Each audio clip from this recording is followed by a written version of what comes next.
I believe that's the balance our founding fathers had in mind. That is the balance to which I have dedicated my life. Lord, tonight we want to hear from these candidates who have answered the call to seek these offices. Lord, we would not profess to know your will regarding outcomes, but we know when all is said and done, you will have been in charge of those too. We love you. We trust you. We're excited to be here. Lord, bless this evening. In Jesus' name I pray. Amen. All right, guys, you're welcome. I've asked Keith Flaw if he would to come and lead us in the Pledge of Allegiance to the flag of the United States. So if you would stand, please. The colors are posted down here to my right. As we say this pledge, I'm going to ask you to do it slightly differently than most of us done it for a long, long time. When you think about the pledge, there is no comma in one nation under God, yet most of us put a pause in there. So tonight I'm going to ask you to say it like it was written without the comma. Can we do that? I pledge allegiance to the flag of the United States of America and to the republic for which it stands, one nation under God, indivisible, with liberty and justice for all. Our moderator for the evening, and this is the last you'll have to hear from this Baptist pastor, if hearing from this Baptist pastor is just killing you. I understand that. Our moderator for the evening is Reg Buxton. Reg is the CEO of FB&E, a media and security consulting firm. He's the former publisher of the Journals, consultant to and publisher for Scripps newspapers. He frequently consults with various government agencies, including, but going beyond, Homeland Security and ICE. He's deeply involved in identity security for both individuals and businesses. He speaks and consults both nationally and internationally on these subjects. He's deeply involved locally and nationally with a number of charities, including the American Red Cross, the United Way, and the Make-A-Wish Foundation. Ladies and gentlemen, Reg Buxton. Thank you. I'm going to try to make sure the light doesn't hit me just right and blind you all when it hits the top of my head here, but it will. Welcome to the Congressional Candidate Forum for District 19. I'm Reg Buxton, and I'll be your moderator for the evening. This is a nonpartisan forum. Our purpose tonight is to give you an opportunity to contrast and compare candidates for Congress in the 19th District, irrespective of party affiliation. All qualified congressional candidates have been invited. It is their choice if they are willing to compete. I'm going to stop right here, and I'm going to go over people that we have in the audience who are running for office. One of the great things about a democracy is you can run for office. Some people say one of the bad things about a democracy is people can run for office, but we'll leave that. We have Doug, if you'll stand as I call your name, Doug St. Cerny, Lee District Commissioner, 2. Charlie Whitehead, Lee City District Commissioner 3. You guys are good. You make it easy on me here. Paul Schaefer, Lee City School, District 2. Kathleen Morgan, Lee City Schools 3. Bob Chilmonic, Lee City Schools, District 2. Mr. Fernandez, Circuit Judge, Group 18. Mr. Foster, Circuit Judge, Group 18. Debbie Jordan, Florida Senate, District 30. Charles Bernardi, Florida House, 77.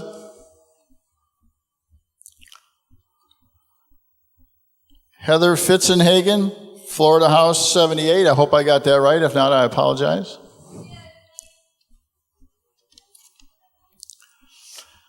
Tim Fisher, Lee County Sheriff.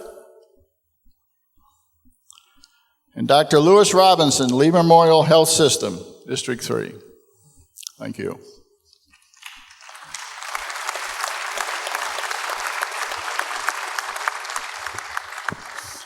I'd like to acknowledge and thank our sponsors for this evening's forum, the Naples Tea Party, GO, Florida, Lee 912, Christian Constitution Coalition, Southwest Florida 912, Southwest Florida Fair Tax, One Nation Under God, Oath Keepers, Florida World Changers, Americans for Prosperity, American Majority, McGregor Baptist Church, and the Southwest Florida Hispanic Council Chamber of Commerce, who are also active supporters. I'd also like to acknowledge and thank you, our audience, for investing your time to make a more informed decision about the candidates. Also, this forum is being streamed live on the internet, especially for the benefit of absentee voters. You are probably just receiving your absentee ballots or will in the next few days, as they were mailed starting July 10th in both Lee and Collier County.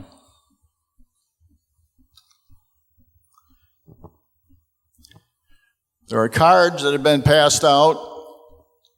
If you have any questions, please try to answer them in a yay or nay, for or against format, and we'll be collecting the cards as we go along, and we'll integrate them into the proceedings as we go forward. This is how the process will work this evening. We'll give each candidate 3 minutes to make an opening statement. In the first group of questions, we'll have a for or against form, which I ask the question, each candidate immediately will hold up their placard, green for, red against. We will rotate who goes first, etc. Each candidate gets 60 seconds to explain their position. Then all candidates will have 3 minutes open time to challenge each other's position. Keep challenge and rebuttal to 30 seconds. I will referee as needed. The second group of questions will be asked directly, not simply for or against, as these answers may be more complicated. We'll be collecting questions from the audience, as I just mentioned, and we'll include some of these as we go along. I will ask that we honor our time constraints. To help with that, our candidates will begin seeing green on this right down here with 30-second yellow, and in red when their time is up. At the request of several candidates, there will be no straw poll tonight. While this forum is free, there are expenses. We'll ask for a voluntary contribution as you leave tonight to help pay for this. Let's get started. We have 3 candidates tonight, Mr. Davidow, Mr. Donalds, and Mr. Roach. Please know all candidates were invited, several had conflicts and aren't attending. Let's thank our candidates for being here tonight.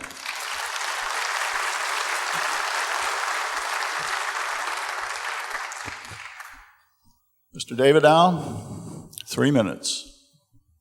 Thank you, Reg. Does everybody hear me? There's a lot of feedback up here. Okay. You have in front of you, if you're registered as a Republican, a pretty easy choice on August 14th. Because for myself and Mr. Donalds, if we don't survive August 14th, you don't see us anymore. So, you have to ask yourself, why is there such an easy choice on August 14th? And I'll make it very simple for you. I'll tell you who I am, why I got in this race, and why on August 14th it would behoove you. It would be in your best interest. It would be in this nation's best interest to allow me to serve in U.S. Congress. My name is Joe Davidow, and I'm a trial attorney. That's what I do. That's my work. I spent my life studying and learning about law, government, and politics. So there would never be anyone in the room or in Congress or anywhere in the world that's going to come and tell me what the law is. I tell you what the law is. And so, I spent my life devoted to that practice. And I continue to do so. And in my daily life, I do everything in my power to try to change some of those thoughts about attorneys that float around the community. Everybody has a great attorney joke. What's the difference between an attorney and a herd of buffalo? The attorney charges more. So when you get right down to it, the question near you is, why did I get in this race? I got into this race challenging the incumbent, Connie Mack. In fact, I'll go out there and say that you wouldn't have as many people running for this seat. I'll go out there and say that any of my challengers would not have gotten into the race if Connie did not decide to get out. And what I'm portraying to you, what I'm showing to you, is the courage that it takes to stand up to the party, to do what's right when it's necessary. Connie came out with a fiscal policy that was utterly a disaster. And so I sat down and I said, what can I do to turn the tide, to make it right? And I created JOBS. JOBS. And what this is a systematic approach to getting back to conservative constitutional principles. The J stands for just balance the budget. The O stands for oust the federal government from private life. The B stands for bring congressional reform, and the S stands for save American idealism. I could have gone on for 45 minutes under each one of these pillars telling you exactly how I'm going to get there. But you'll hear from me in this race. You have the opportunity to come back and see me or talk to me. But I stand for jobs because that's what this country needs. Joe for jobs. Send me to Congress on August 14th. Thank you and God bless you.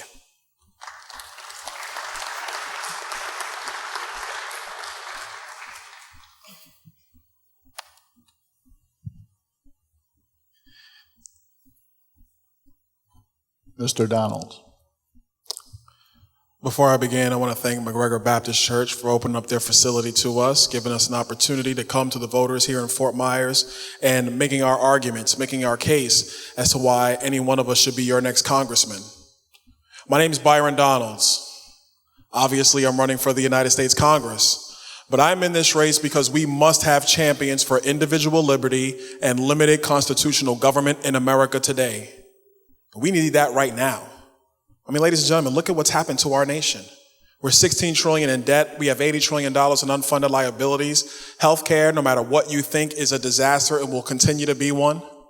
Our education system is a mess. Immigration has no set policy. I mean, we are a nation adrift. We are right now in what Frederic Bastiat used to say, we are in the midst of legal despotism.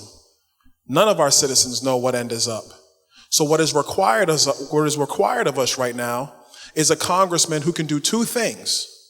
Number one, have an ability to understand the intricate policies and to promote new ones that will preserve the greatest nation man has ever known for the next 100 years. My career is in banking and finance. I have a degree in finance from Florida State University. I took a job as a teller after 9/11 because the job market was so bad. And I was quickly promoted to analyst, then senior credit analyst, then credit manager, then assistant vice president. In 2006, I was named Officer of the Year by my bank. I was writing economic analysis to my bank's board of directors. I was talking about Fannie Mae and Freddie Mac before it was cool. Because I also wrote that we were heading into a recession in 2006 and 2007. Then I left banking and went to work in investments where I still work today. I manage a portfolio of $4 billion in assets. I don't say these things just to puff myself up. I say them because I am a private citizen who understands banking, credit, economics, and fiscal restraint, the things that are necessary to preserve our nation. And that's one job for a congressman. The second job is he has to be able to articulate these new policy prescriptions to all voters, not just you fine folks who took your evening to come here and listen to us debate the issues, but for the people who I call the great I don't knows in American society. We have to send men and women who have an ability to articulate conservative principles to all voters so they can choose the America that they want, an America that will be preserved for the next 100 years, for my children, for your children and grandchildren. That's why I got into this race. Now, you'll also notice one thing. We seem to be short some candidates. I ask you right now, if the men on those ballots aren't prepared to come out here and debate the issues in front of you, what is going to happen when they go to Washington? You see, that's something you have to consider. I'm here to debate these issues in front of you or any group. My name is Byron Donalds. I hope to have your vote on August 14th or on your absentee ballot. Thank you for coming out tonight. God bless you all.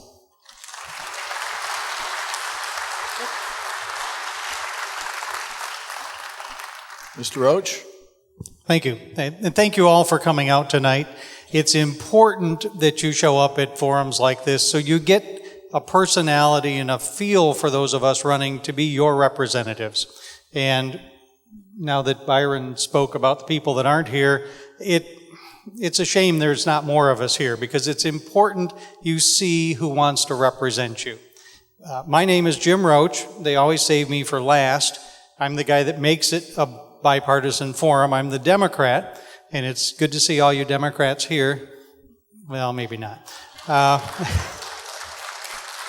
I think by the end of the night, you'll find out what Keith Flaw and the GO group has been telling us all along. I participated in GO, and Keith always said that 80% of the people agree on 80% of the issues, whether they're far right or far left. And participating in the GO process, which I did, which Byron did, Joe did not, sorry. I found that if I could sit at a table with Occupy people, with Tea Party people, with libertarians, and when you got past the rhetoric and you got past the sound bites and those horrible emails, 90% of which are not true, and you started talking about facts and what we all want our country to be like, it was more than 80% we agreed on. We don't want lobbyists or very powerful parties running our country. We're supposed to be running it. We all agreed to that. Some people said smaller government. Some people said, well, if the government if worked only for us, by definition, it would be smaller and more focused and do only things that are good for its citizens and its businesses, which right now our government does not do. But anyway, that GO process was just a wonderful thing to find out that some people, some parties, some candidates are going to try to make you think that you're different than they are. But let me tell you, going through the GO process, you're not different. Once you get past some of the sound bites in the language, we all want the same thing. We want our country back. I'm a combat decorated veteran. I was in Vietnam as a door gunner. I got the hearing aids to prove it. And my country is not the same one I fought for. My country now is run by lobbyists and banks and parties and who knows what special interest groups that they take into consideration before they talk to us, or before they do what's good for us. I worked in the past for General Motors Research. I worked closely with the EPA, partly on legislation, more importantly on the policies that come out of legislation. I understand that process very well. After I started my own company, I've had contracts with the Pentagon, British Navy, Canadian Navy. They sent me in as a troubleshooter to help them with dysfunctional large groups of people. If that doesn't qualify for me for going for Congress, I don't know what does. I was very successful at that. Anyway, my name is Jim Roach. I'm the Democrat. You won't see me in the primary. I'm on the ballot November 6th. Thank you very much.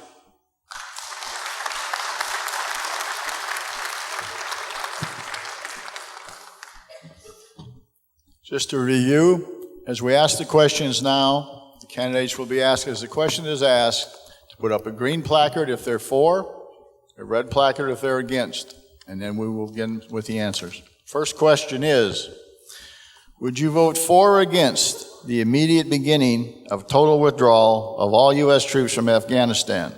If we leave, what would be the repercussions? Mr. Donalds?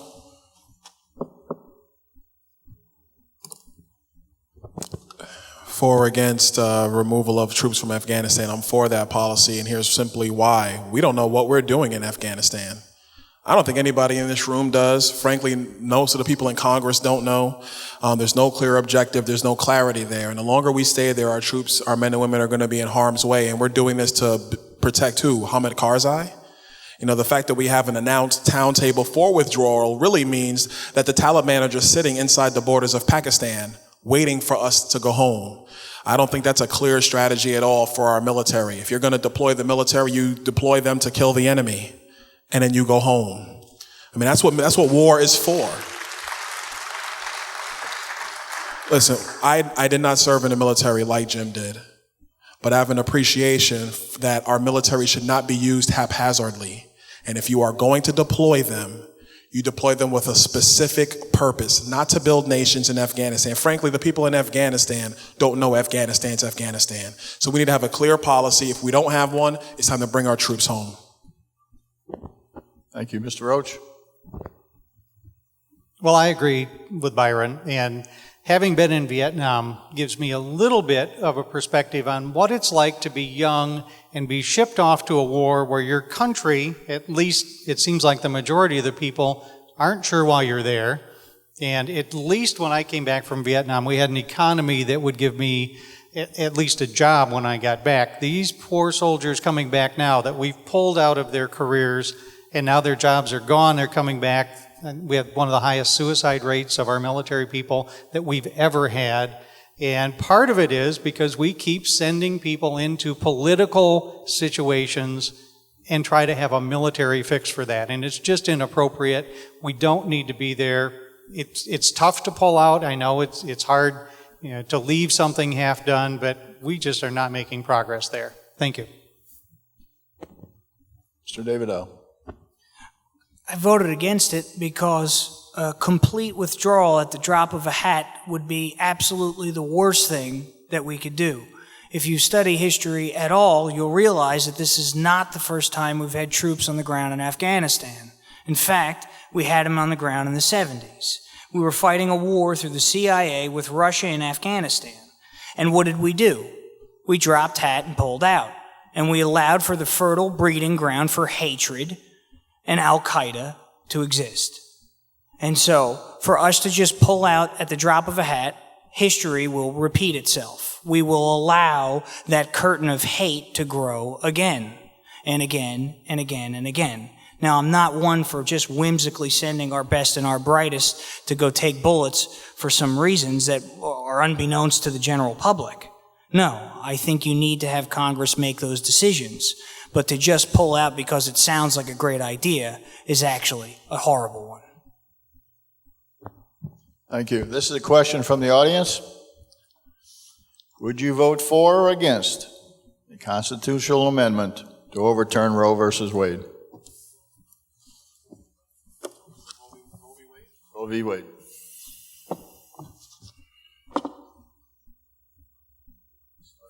Mr. Roach, please. I voted against that only because, and you'd have to know my background. I was adopted in 1952 when I was born. If my mother would have had an easy path for an abortion, I wouldn't be here. So I'm not pro-abortion. I'm not without any strings attached doing that. But I have studied it. Our country has the highest level of abortions per capita of any modern country. And the factors that add to that are things that I would fight hard to make sure that it's reduced. The cost of having children. We have way too many abortions in lower income married couples. And the primary reason they give is because they can't afford the healthcare cost of going to the hospital and having a baby. We have to make it, as several other countries have done, a system where people don't need to have abortions. And part of it is moral, but we don't need our government going in that path. But I would vote against overturning Roe v. Wade and really focusing on the problems that cause the abortion rate we have in this country. Thank you. Mr. David O. Begrudgingly, I voted for it because we have no choice. The Supreme Court decided to get their hands in it and mess with it, and now the federal government has to respond. Recently I was at a retirement home. I only have a minute, so I'll try to tell it quick. And I was kind of shocked at what most people at the retirement home wanted to know about. Could you guess the issues? You'd think maybe Social Security pension, health care. No. Gay marriage and abortion. Those were the two main things that they were concerned about at the retirement home. And what made me even more aghast was when a lady asked me, she said, "Are you pro-choice?" I said, "No, ma'am, I'm pro-life." She said, "So you're against women's rights?" I said, No. I'm for responsibility. Engaging in an adult activity, the response of which is murder, does not make sense. It's not just like a flat tire. So since the Supreme Court got involved and then decided to allow it to happen, I think we need to pass a bill to pull back on it and not allow the federal government to make those kinds of decisions in our lives again. Thank you. Next question. Would you vote for? Can I do it? Oh, I'm sorry. Sorry, Reg. Don't worry about it. Somebody read the rules. Don't worry about that. I'm for the repeal of Roe v. Wade. Frankly, no matter your thoughts on abortion, whether you're pro-life or pro-choice, let's put those aside for a moment. 5 men and women decided this issue for all Americans for all time. That is not what how a constitutional republic is supposed to behave. If we are going to have abortion be legal or illegal, that is a responsibility of the Congress and of the state legislatures. It is not a responsibility for the court to make that decision basically on a whim of 5 people for such a personal, frankly, such a divisive topic in our nation. That's something that has to be borne out through the legislative process, through the political process, so the people can decide for themselves what they want. Thank you. We have 3 minutes for discussion among the 3 of you if you wish to ask each other questions on what you want or say anything further. Okay, fine. Next question then. Fine? Okay. Would you vote for or against discussions without preconditions with North Korea about ending their nuclear weapons and long-range missile programs? Would this be a U.S. alone or a U.S. leading Japan, China, and North Korea?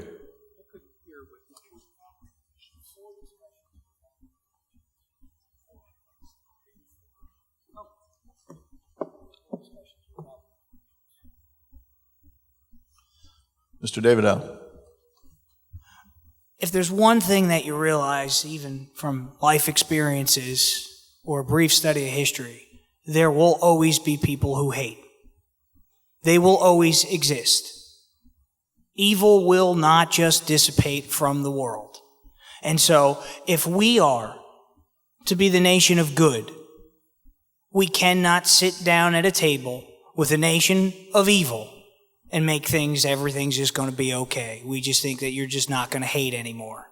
No. You don't sit down with tyrants. When you fight a zero-sum game, you have to understand the basis of the battle. And so, if they want to come to the table in a rational, civilized world, then there has to be preconditions. Mr. Donalds? Yes, I voted against starting discussions with North Korea without any preconditions whatsoever. Frankly, it just doesn't make much sense. If you're going to debate anything or have any kind of discussion or a contractual agreement, there are going to be certain conditions that both parties know going in before they start talking about the real crux of the matter. With respect to the North Koreans, there's a definite situation of how the South Koreans are going to feel in those kind of negotiations. They are our ally. They have been for a very long time. And that's a discussion that has to be broached first before the United States engages in unilateral talks with the North Koreans. Secondly, there's going to be definite talk about their nuclear program, which is robust. There's no doubt about that. And third, there's going to be a discussion about the human rights conditions going on in North Korea. One of the things we talk about a lot now are civil rights with a lot of things in our country. But there's a reason why there are no lights in North Korea, because they are basically living almost 100 years behind the rest of the world. And that's something that has to be talked about immediately and up front. The best cure for North Korea, frankly, is free market capitalism, because it will allow their citizens to come into the 21st century. Mr. Roach. Well, there's not a lot of disagreement on this. The other thing I would add is, as candidates that are not in Congress yet, we don't have access to the secure, high security level information from the State Department. But in every negotiation we've ever had with a very, very unfriendly nation, there have always been preconditions, and North Korea is no different. If anything, it would demand more preconditions because we know they're not going to do anything to our favor. But I do say that when it comes to foreign policy, all of us up here do not have access to all of the secret information through the State Department, through the CIA, that we would have after elected. So some of the finer details we're not going to be able to answer completely. Thank you. Thank you. I've been reminded something I was told before and neglected. There will not be rebuttal, but we had started it once I got the reminder that I did not pay attention. So we finished the first one, but that will be the last of the rebuttal. We'll now go to the next question.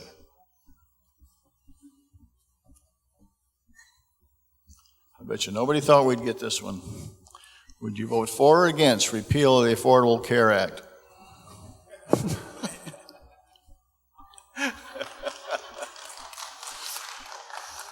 Mr. Donalds.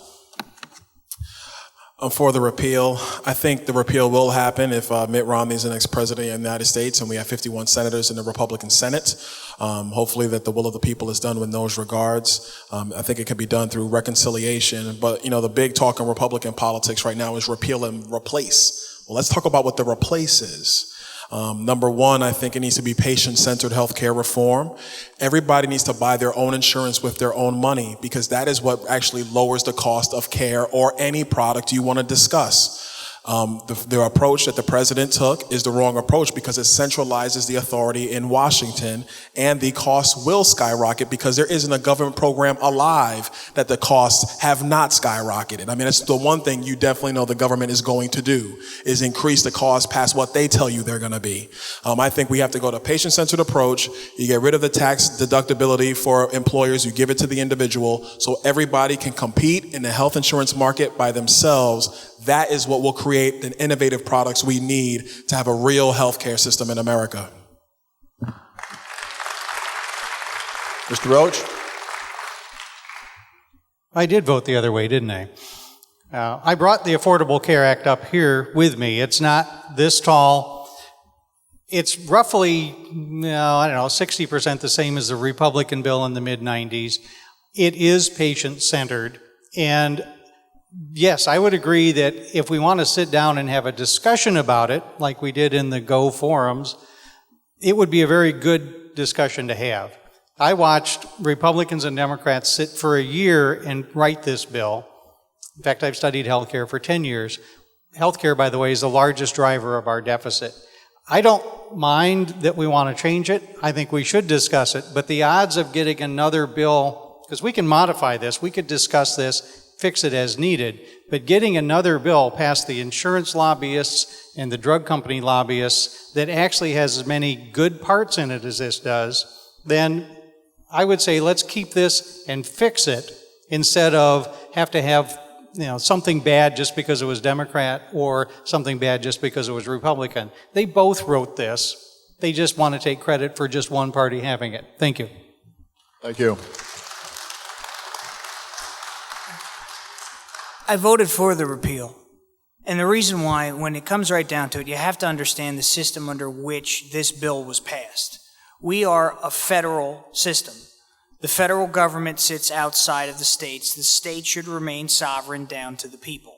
So when the directions come from the Fed on an issue like healthcare, there's obvious concerns.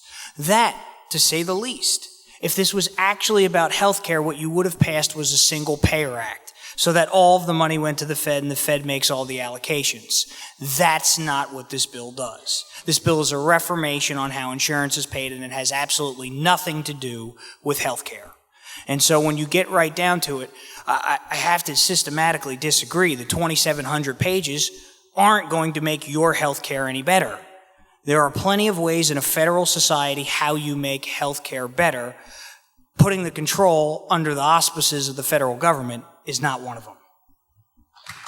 Thank you. Start. The question is, would you vote for or against the fair tax?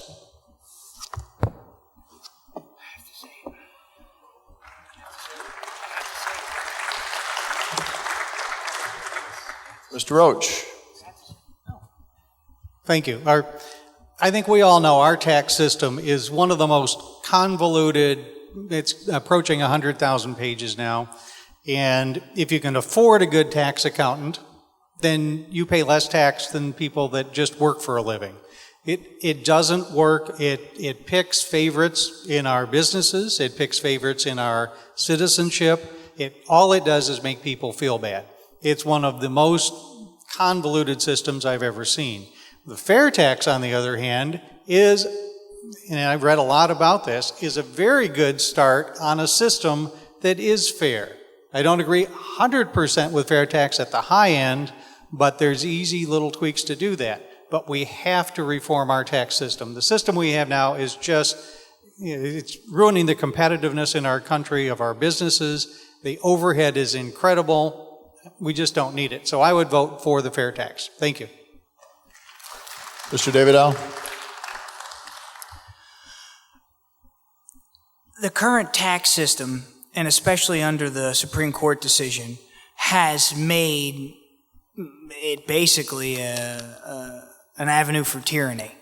Under the recent Supreme Court decision, it is the closest avenue in which the federal government can create tyranny. And it's become so convoluted that while I have concerns about the fair tax system, it would be far superior than our current tax system is right now. I am a proponent of Steve Forbes' flat tax. Forbes got laughed out of the 90s for talking about it, and now everybody's coming back around and he hasn't changed his tune. It's a whole lot more simple. It's very straightforward, but the thing is, if asked that it's the fair tax or the current tyrannical tax code that we have now, I have to vote for the fair tax. Mr. Donalds. We're all in agreement on this, but let's focus a little bit on what this actually will do for our country. A couple of things. Number one, all these billions and billions that are trapped overseas that everybody loves to talk about, under the fair tax, that money would come home to actually invest in this nation to create new businesses which create jobs. But more importantly, if you look at the tax arguments that have happened the last decade in America, they always seek to divide us. No matter if you're rich or poor, or you're a middle-income American, or you're black, or whatever the case might be, the current tax system divides the American people. And frankly, the politicians enjoy this because they understand that as long as we're divided, we need them. And ladies and gentlemen, we don't need them for anything. Frankly, they need us. And the fair tax restores your authority and your power under our republic. You see, that's the message we need to start laying out to the American people. It is time that we shrink the size of government. The fair tax is the number one way you begin to shrink the authority of the federal government.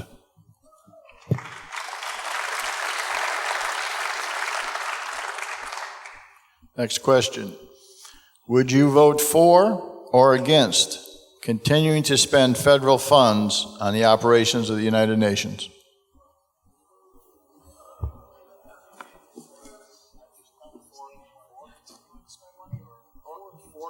For or against us continuing to spend money to support the operations of the United Nations?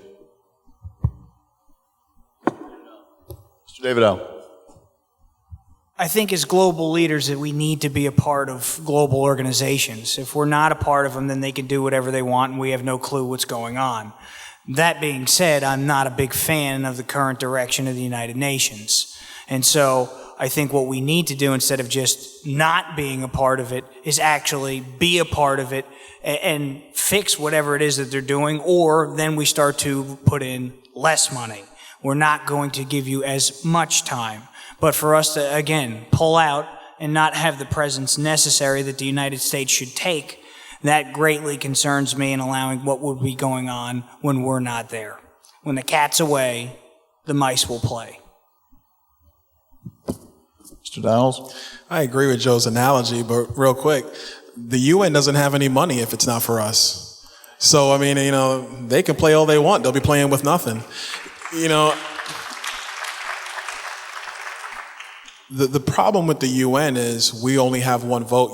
Yet we're paying the freight, and they're taking up some nice real estate on Manhattan.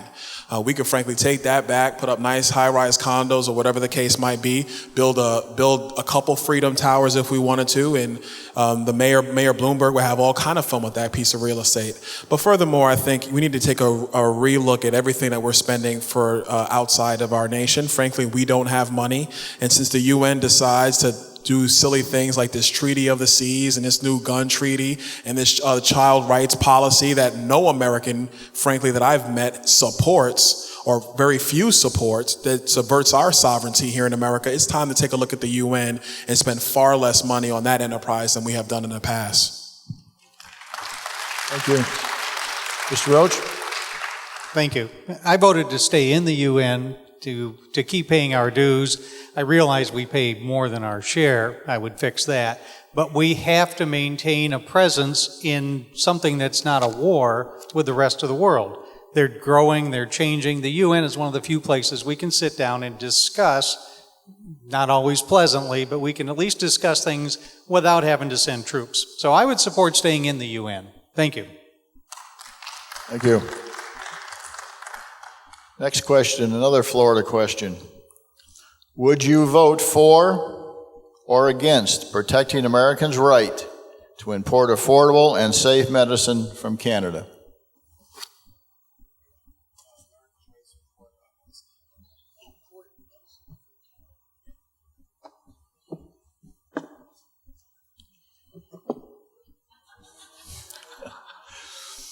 Mr. Donalds. Yeah, I support that. Listen, the fact is, our citizens can easily get medicine from the Canadians at a percentage of the cost, and they can get it here. It makes no sense. I'm a supporter of free trade, and if we're going to support free trade when it benefits the Chinese, there's no reason why we're not supporting free trade when it supports the American people. Free trade, the purpose of it is to lower the cost of products for all people around the world, to actually increase the standard of living for all people around the world. That's the purpose of free trade, and we're not doing that with respect to medicine, which only hurts not only our federal budget, but our seniors and those who truly need those pieces of medicine. Mr. Roach? Thank you. Thank you. Well, I think we agree on this. My approach would be, rather than have our drug companies send drugs to Canada so we can import them back, we need to fix the policies we have here with our drug companies and force them to be globally competitive so we don't pay twice as much as almost every other country that they sell their drugs in. So I think we agree, it's just importing them back. It would be easier if we solved the root cause and made our drug companies be competitive by not giving them special deals, which they got in this bill, by the way, but not giving them special deals, but making them compete when we first sign up to get those drugs. Thank you. Mr. David Al? I think we're proponents of free trade, but by the same token, if you take a page out of Adam Smith's book and the concept that all boats rise in high tide, well, you got to remember whose boat you're sitting on. And so if we just allowed all economies to dump into ours without making them pay the cost to play, we wouldn't have much of a country to begin with. So while I am for permitting that, I think that if we're going to import medicine from Canada, they got to pay their ticket. They got to pay their price to play on the U.S. market if U.S. citizens are going to do that.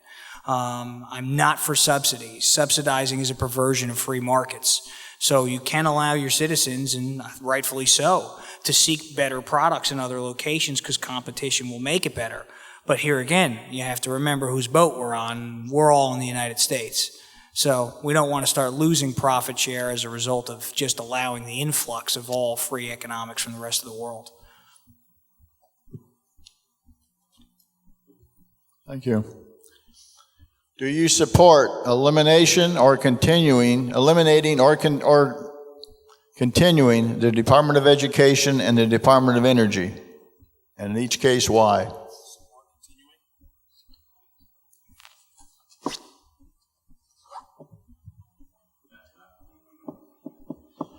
Mr. Roach.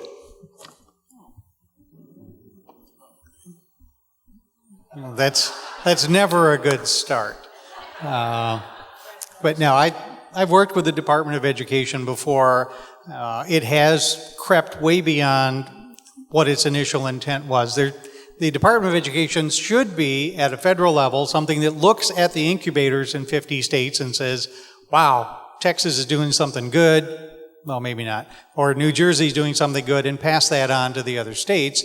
Or to look around the world and see which countries are successful and pass that on to the states. But it gets back to size of government, and one of the things, it may surprise you as a Democrat, every government agency we have has agency creep, and over the years, it has grown to do things it's not supposed to do, and the original intent is not there anymore. We need to have sunsets on these agencies so they re-justify why they're there, but there's a reason to have a federal level education agency so that we can continue to improve what the 50 states do. Thank you. Thank you.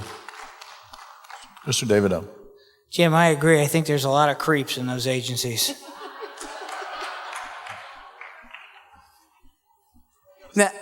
Now, when it comes right down to it, you made me forget the question now. Oh, there we go. Thank you. What it comes right down to when you look at these two departments is basically what have they done? Is the country any better? When we create any governmental agency, the way it works under the Constitution is that we, the legislative branch, put authority from you, the people, under the executive branch. And so then the president has the control over these agencies, and they run roughshod, like your czars. So then when we break it down and we look back at it, we've now lost control of that agency, and they've been permitted to run wild. Education has gone south. It has not done better. What is our energy policy? Does anyone know? Do we even have one? I mean, so the fact of the matter is these two areas have actually done worse. We would have been better off had they not even been implemented. So in essence, why would we ever want to continue them as they currently are? They have to go. Thank you.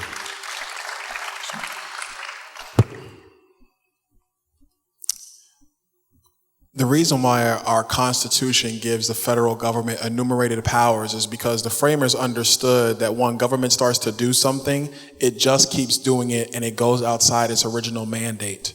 They watched it with the British Crown time and time again, and they knew, watching other societies, they had to limit and restrain government. I know there's mission creep in all these agencies because they have nothing to do all day except find new ways to continue to make themselves important.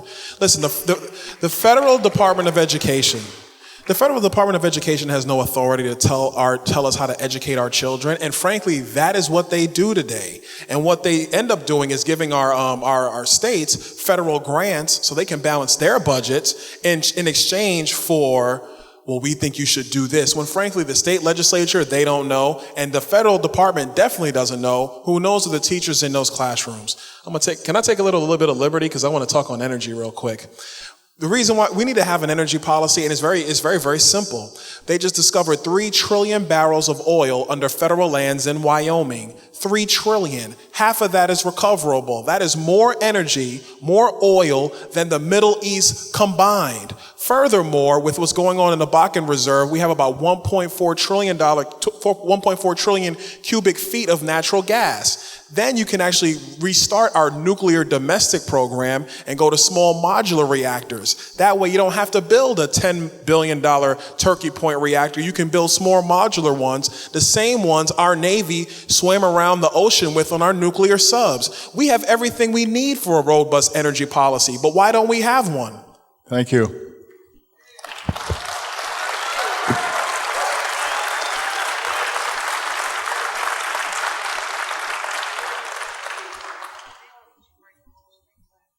After that, would you vote for or against decriminalizing marijuana at the federal level?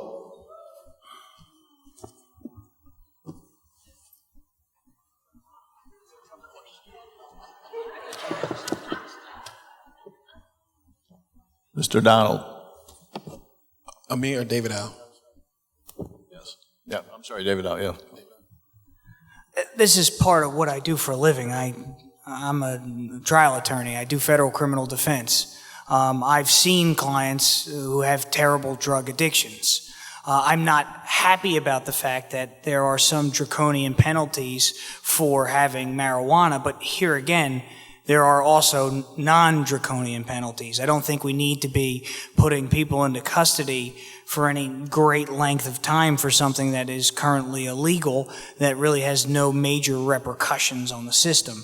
We're actually causing more money in prosecuting them and housing them in criminal facilities. My only concern, as it is with all drugs, and anybody who really supported Ron Paul, is where does it stop? When does it become okay to do heroin? And at what level is that okay? When does cocaine become okay? And then at what level? We've already gone through this in the 1900s and realized things like laudanum, yeah, they kill people. People die when we allow drugs to just go out of control. So while, again, I don't want to see any great funding continue, in practice and in reality, in the Fed at least, the states are a little bit more draconian on their drug laws. Mr. Donald.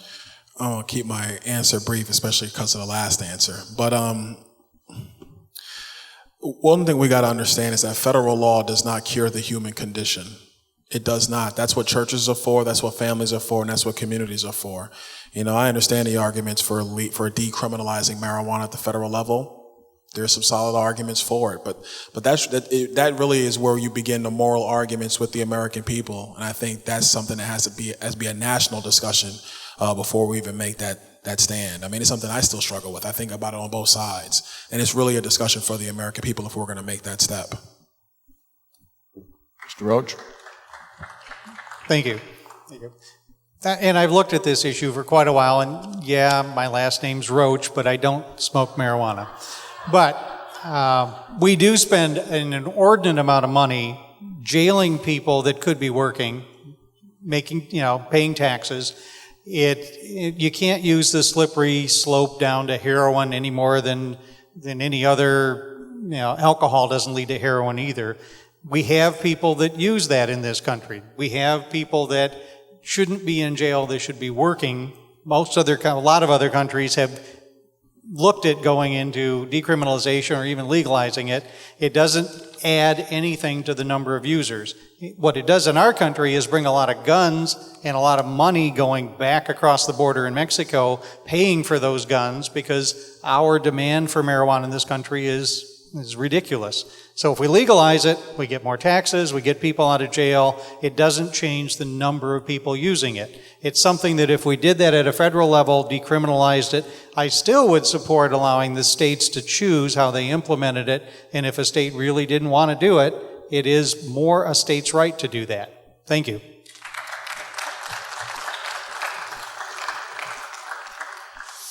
Soon, the U.S. will need another extension to the debt ceiling. Will you support this once in Congress?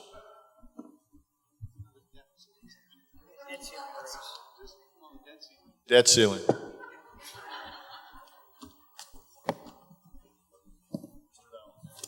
Mr. Downs. We do not have any money. I mean, we're extending this debt ceiling when the truth of the matter is we're borrowing money from the future. I see a couple kids back there in about the 10th row. My kids actually came out for the first time ever in this whole campaign. They're all the way in the back. We don't have money. I mean, if we're going to be serious about preserving our nation, we have to first understand exactly what needs to happen. Now, if you're going to vote for the debt ceiling increase, which I will not, just as is, we got to have a couple of major things on the table. Number one, an end to baseline budgeting, which will cut $9 trillion out of future spending if we just go to zero-based budgeting. Number two, a balanced budget amendment, which constitutionally makes the Congress balance the budget and tie it to spending. And number three, major tax reform that will grow our economy so we can begin to pay down our national debt. That is going to be what's necessary for the future of this nation. Simply just passing another debt ceiling is only going to put us in greater trouble than we already are. Mr. Roach. Thank you.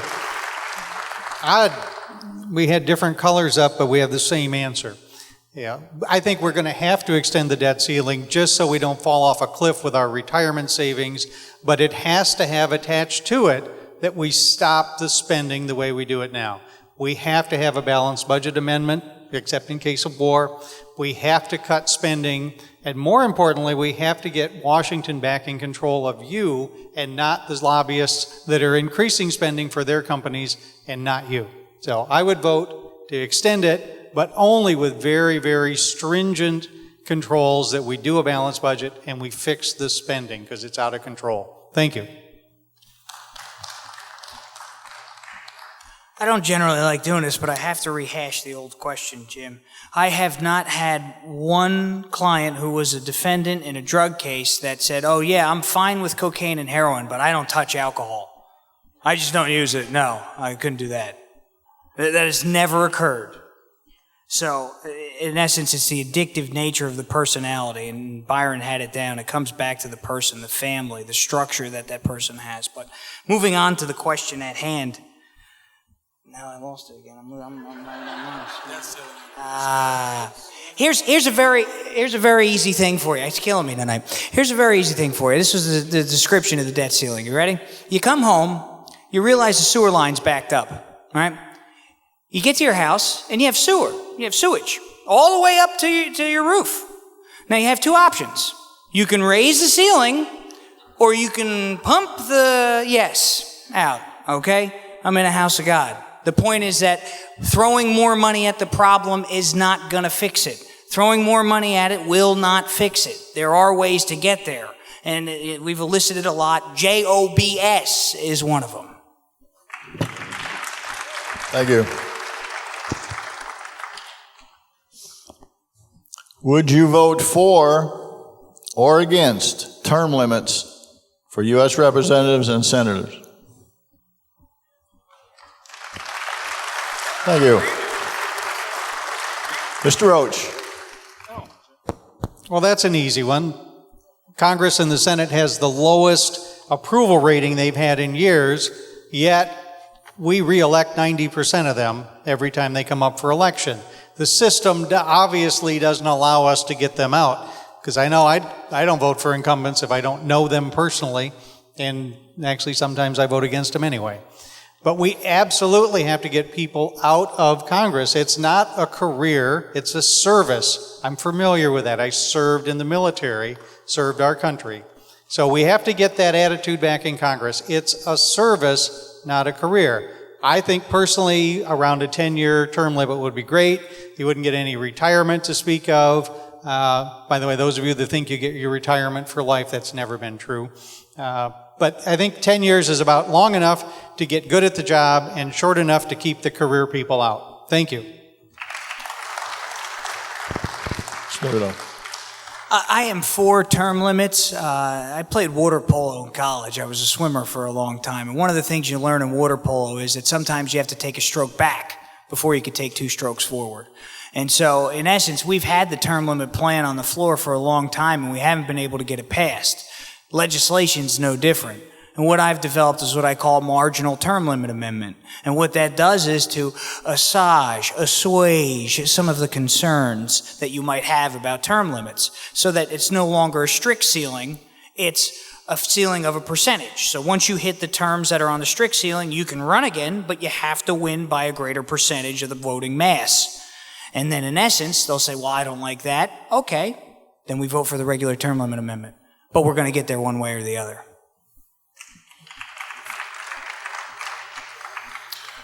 For term limits, that's of course the very easy answer. I've heard Joe's answer about marginal term limits. Joe, I kind of like it. I've heard him talk about it at a number of these events. I kind of like it. I have to think about it more, but it's a good plan. They're all good plans. But term limits in and of themselves is step one. Step two is two very important things. Number one, an engaged electorate. You see, you have the power to term limit just about whoever you want, but frankly, we have too many people who don't care enough about their politics to even pick their heads up and look. And that's why we have guys who die in the United States Senate. The third thing we have to do is repeal the 17th Amendment. Listen, the 17th Amendment is one of those things that's been a great disaster for our nation because the senators are now voted on by popular vote instead of appointed by the state legislature as originally intended. This is why the states do not have representation in our republic, and that's how things like Medicaid passes, because the states have no say that they have to give up 40% of their budget for that program. Whether they are for it or not, the states need a say in our republic. We need to repeal the 17th Amendment.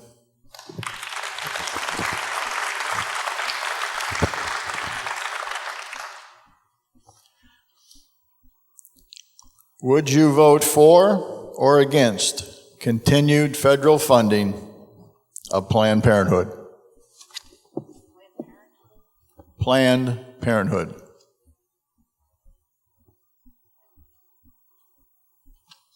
Mr. Davidow. My wife and I had this discussion last night, and it was kind of funny, and she said, I like the fact that they make people knowledgeable that you're engaging in an adult activity. I said, yeah, but what about the fact that they have abortions regularly, and that funding goes to those things? She goes, well, the question is, what's the overriding factor here? Abortion's not right. It's got to go away. The federal government has no right funding abortions. At all whatsoever. When that's that divisive of an issue, and again, you have to remember, we're in a federal society. The Fed should have absolutely nothing to do with that.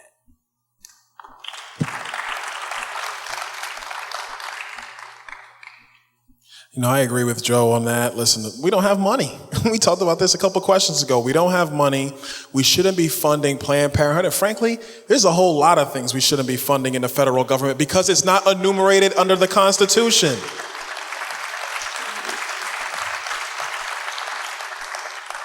There's so many things we shouldn't be spending our money on. Planned Parenthood is one. There are countless other little agencies and companies, public, private, whatever the case might be, that we're funding that we shouldn't be doing as well. But especially this one. I know the accounting and how the legislation is where they're not funding the abortion side of the business. Listen, I mean, my wife and I have been married 10 years. If you're giving her money, you're giving me money, folks. That's just how it works. So we shouldn't be funding Planned Parenthood, and we shouldn't be funding a lot of things out of the federal government.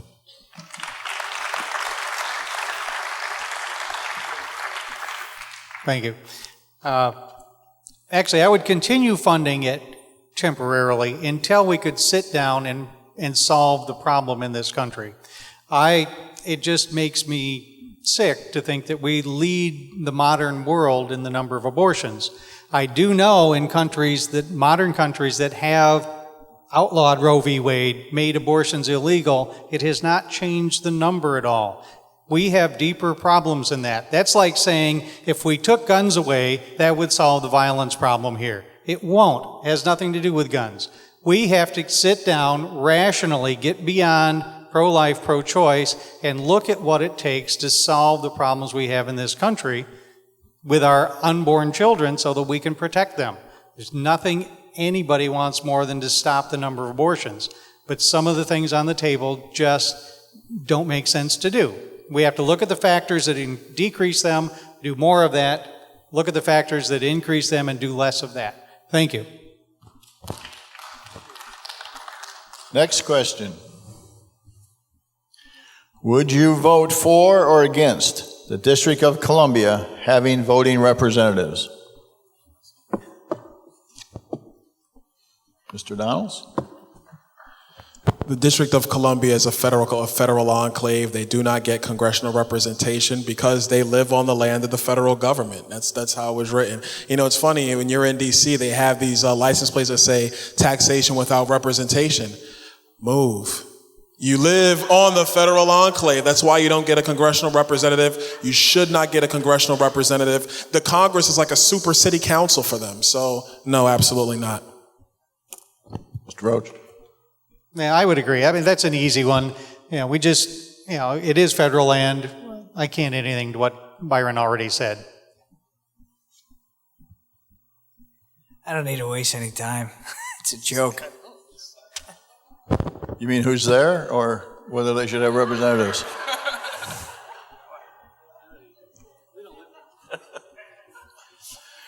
Even if you live there, it's still a joke. We have a constitution. Read it. You don't get a representative. That's the whole point of the federalism. What are you going to call your representative? The king? Would you vote for or against repeal of the 16th Amendment?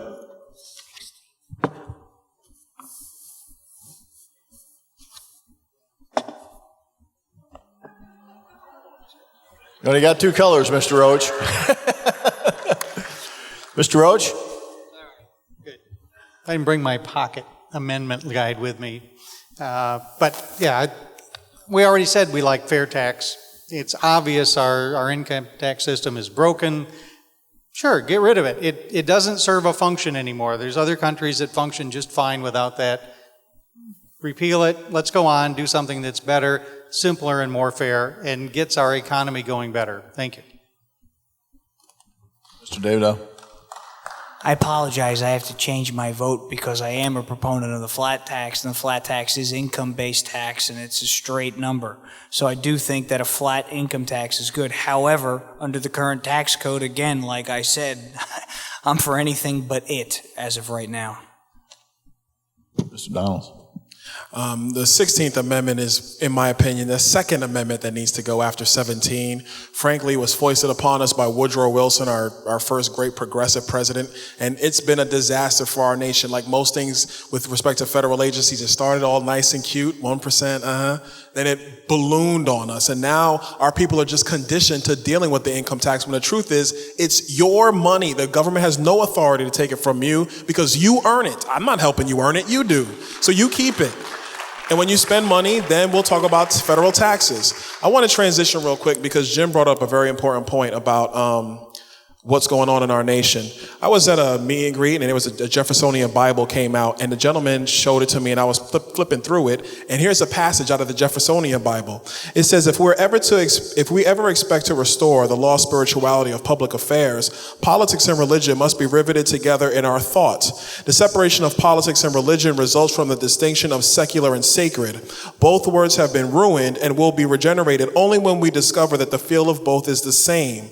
Religion is a spiritual attitude to life. Politics is the art of directing society so as to produce the greatest good for human welfare.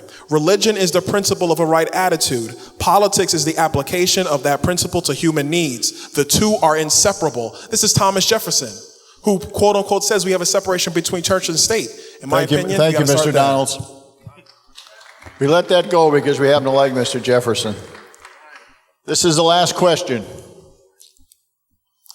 Would you vote for or against a federal constitutional amendment for single subject legislation like we have in Florida?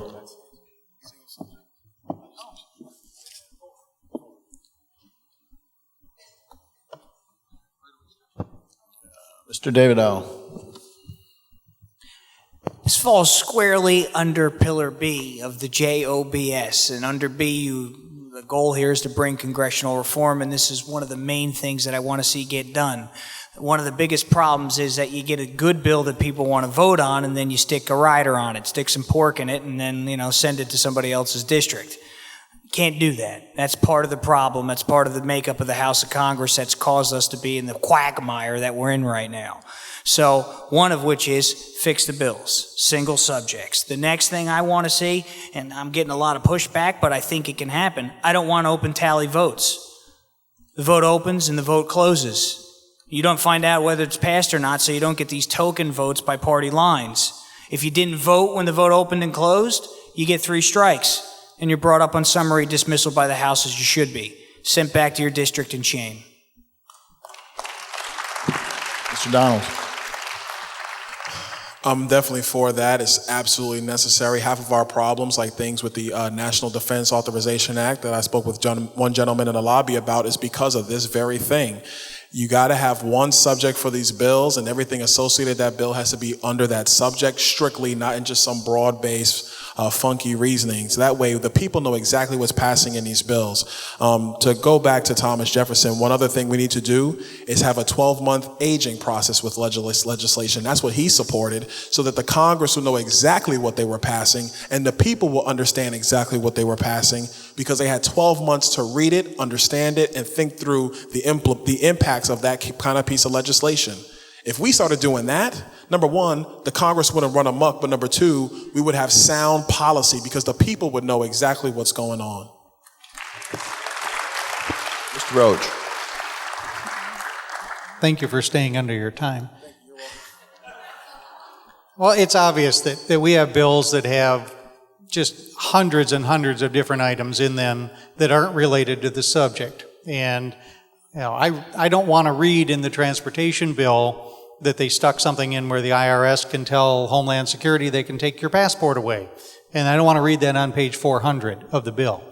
In fact, other than single subject bills, I would make sure that any bill that touches our liberties, whether it's the National Defense Authorization Bill, the Transportation Bill, or this bill I found from Congressman Rooney that says you can't stand on a sidewalk in front of a federal building and protest, those things that touch our liberties need to be separate from anything else, and they need to be publicized nationwide, because I don't know why they're putting those in those bills. I don't trust it, but I read them, which is the kind of person you want in Washington, and I make a lot of noise when I find something that touches our liberties. So we need both to get rid of bills that have more than one thing in the subject, and if it touches our liberties, we need to have that separate. Thank you. Thank you. Each candidate will now get 2 minutes closing. We'll start with Mr. Roach. Closing. We're done then, huh? Okay. Well, thank you all for staying this late. It's almost 15 after 8. All of you in this room are not normal. It's good to see you.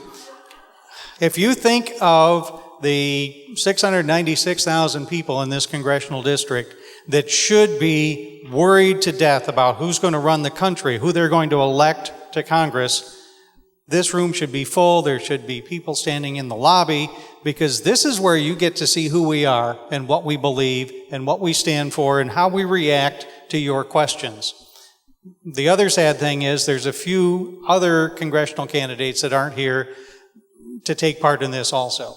I can tell you that the reason I'm running, and it stems from at 19 years old being in Vietnam, my father was in World War II, this is my country. I care deeply about it.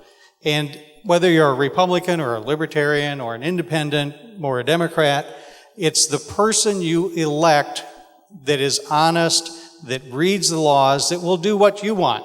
You've mostly asked us what we will do on laws somebody else wrote.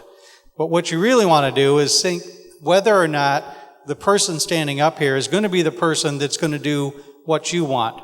And they're not just going to go to the Tea Party side, or they're not just going to go to the Occupy side. And I'm one of the very few candidates that will go from a Tea Party meeting to an Occupy meeting to a Libertarian meeting and not have my head explode, and find the things that bring us together. Because we have more in common than we have difference. And there's a propaganda machine funded by a lot of big money, a lot of lobbyists, and a couple of parties that are way too strong for their own good, trying to make us think we're different. And I won't stand for it. I'm going to run on honesty and knowing the facts and reading the laws, and promise you that I will give everything, all deference to your input, because I work for you. Thank you. My name is Jim Roach. You'll see me on the ballot November 6th. I'm not in the primary. Thank you very much for coming out tonight. Mr. Donalds.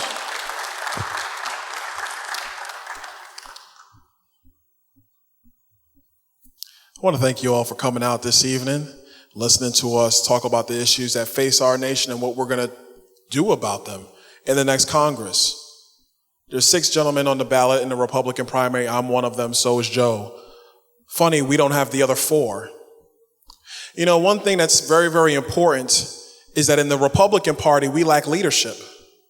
We lack men and women who have a conviction to stand up and make sure they are heard no matter who is in front of them. And this is a clear way you find out who's willing to stand up and engage in political battle and political discourse, no matter who is in the room, no matter where that room might be. You know, one thing in politics, as a private citizen who's not a politician, who doesn't have political backing for this race, the politicals always ask you, how much money do you have? And they ask you that question because they don't trust you. They think that you won't pay attention, that you won't be engaged, that you won't talk to your friends, that you won't pick up a phone, that you won't walk a block. And you know what? The politicals are right. That's why these rooms aren't packed. And if we're going to preserve our republic, it's going to require 2 things. Number 1, an engaged electorate. And number 2, a congressman and senator who are willing to fight for things that are necessary for the future of this nation. When I got into this race, they told me I didn't have a chance. I didn't have a shot. Kid, it's not your time. You talk good, but it's not going to happen. But I don't listen to those people. I fight battles that must be fought, because that is what is going to preserve the nation. That's why I got in this race to begin with. That's why I've won 5 or 6 straw polls. That's why, frankly, these other guys aren't here. Because they're not concerned about debating in front of you. They're concerned about maintaining their position. And if that's what we're going to have, we're going to lose this republic. So I am asking you for your vote on August 14th. I'm asking you to tell your friends about August 14th, because, ladies and gentlemen, we have a country to save. My name is Byron Donalds. Thank you so much for coming out tonight. God bless you all. Mr. David Howe.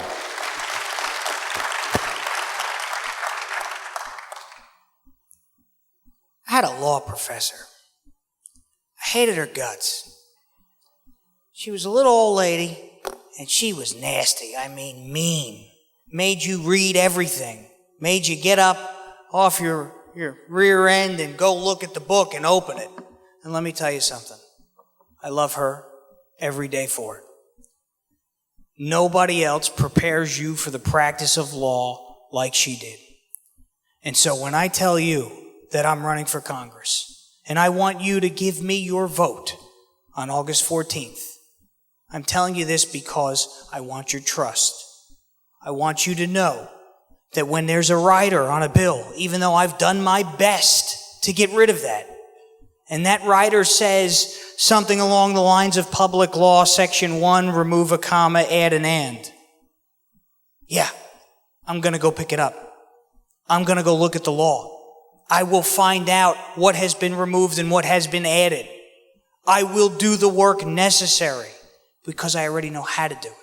Because I already do it. Because what that could do is make abortion legal. Make complete abortion illegal. And that's all the bill has to say. Ladies and gentlemen, I ask you on August 14th, I tell you that it's an easy decision. You vote for the smartest guy in the room. You vote for the one that you have the trust that will do what is necessary to move the federal government in the right direction. I got into this race against the incumbent. That's right. I challenged Connie Mack. I was the only Republican challenger to jump into the race against him. I don't fear the party. I know the law, and the party respects me for it. I ask from you your respect, your faith, your vote on August 14th. I put together the plan, JOBS. Check it out. Joe for Jobs, Joe for Jobs, Joe for Jobs. Thank you, and God bless you all. Thank you. Just take a couple of minutes here, if we may. I'd like to thank the candidates for being here tonight. It takes special people to run for office. I'd like to thank them again for participating. I'd like to thank our sponsors. I'd like to thank you for being here. Each usher will have a basket on the way out. If you could leave a donation, we'd appreciate it. I'm going to leave you with a couple of thoughts. These are the kind of people, along with our military, that will put themselves in harm's way so we can meet and agree and disagree.